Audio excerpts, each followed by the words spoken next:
अपने पहले podcast debut की वजह से पीएम नरेंद्र मोदी एक चर्चा का विषय बने हुए हैं। उन्होंने स्टॉक ब्रोकर कंपनी जेरोधा के को फाउंडर निखिल कामत के साथ खास बातचीत की है और उन्होंने अपने जीवन के कई पहलुओं को साझा किया है। उन्होंने इस बातचीत में एक ऐसा बयान दे डाला है जिससे विपक्ष पीएम मोदी पर हमलावर है। उन्होंने इंटरव्यू के दौरान कहा था कि जब मैं गुजरात का मुख्यमंत्री बना तो मेरी 3 प्राथमिकताएं थी। पहला, मैं मेहनत करने में कोई कमी नहीं करूंगा। दूसरा, मैं अपने लिए कुछ भी नहीं करूंगा। और तीसरा, मैं मनुष्य हूं, गलतियां हो सकती हैं, लेकिन मैं कभी भी बुरे इरादे से गलती नहीं करूंगा।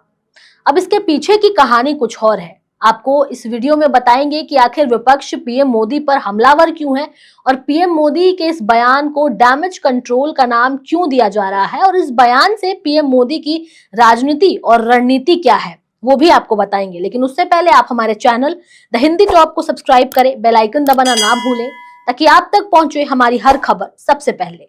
पीएम मोदी के इस इंटरव्यू के बाद कांग्रेस पार्टी के वरिष्ठ नेता जयराम रमेश ने अपने सोशल मीडिया प्लेटफॉर्म एक्स पर एक वीडियो पोस्ट शेयर किया और पीएम मोदी के इस नए बयान को लेकर तंज कसा।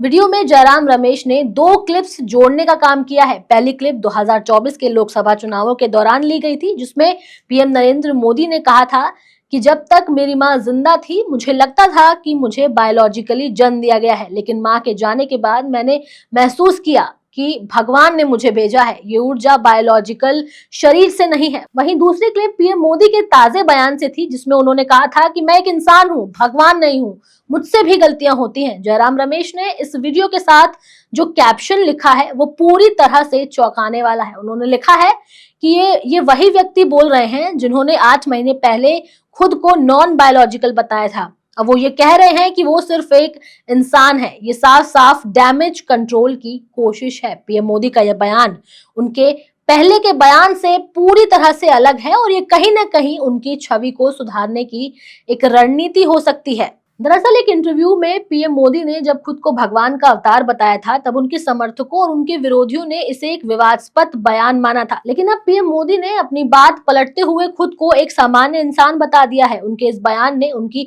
रणनीति को उजागर किया है। एक तरफ देश के प्रधानमंत्री ये बोलते हैं कि वो भगवान का अवतार है, वहीं अब वो ये भी बोलते हैं कि वो केवल इंसान है, भगवान नहीं है। इन दोनों बयानों में बहुत फर्क है और ये पीएम मोदी की एक रणनीति का हिस्सा है, जिस बयान को लेकर के कांग्रेस ने भी ऐतराज जताया है। जब लोकसभा चुनाव 2024 के दौरान पीएम मोदी ने खुद को भगवान का अवतार बताया था, तो उनके इस बयान की आरएसएस प्रमुख मोहन भागवत ने भी कड़ी आलोचना की थी। उस समय उन्होंने कहा था कि कोई खुद को भगवान ना समझे, उनका मूल्यांकन जनता करेगी। एक कार्यक्रम को संबोधित करते हुए आरएसएस प्रमुख ने यह कहा था कि किसी को खुद को भगवान होने का ऐलान नहीं करना चाहिए। कोई भगवान होगा या नहीं, ये जनता तय करती है। कुछ लोग चाहते हैं कि हमेशा वो बिजली की तरह चमकते रहें, लेकिन बिजली चमकने के बाद फिर से अंधेरा हो जाता है। मोहन भागवत ने यह बयान मणिपुर में दिया था एक भाषण के दौरान और आरएसएस प्रमुख ने पीएम मोदी को एक बार नहीं कई बार नसीहत दी।